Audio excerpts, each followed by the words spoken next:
qəlblər yalnız Allahı zikr etməklə aram olur. Burada var, deyir ki, zikr etmək. Zikr etmək nədir? Bəziləri zikr deyir ki, yəni Allahu Əkbər dedim, və yaxud da salavat göndərdim, və yaxud da Elhamdülillah, Subhanallah dedim.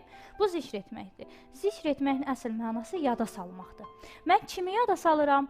O şəxsi yada salıram ki, mən bilirəm, məni də görür, mənim qorxuma səbəb olan amilləri də görür, məni stresə salacaq şəxsləri də görür, şəraiti də görür. Hər bir şeydən xəbərdar olan birini yada salıram. Kimdir bu?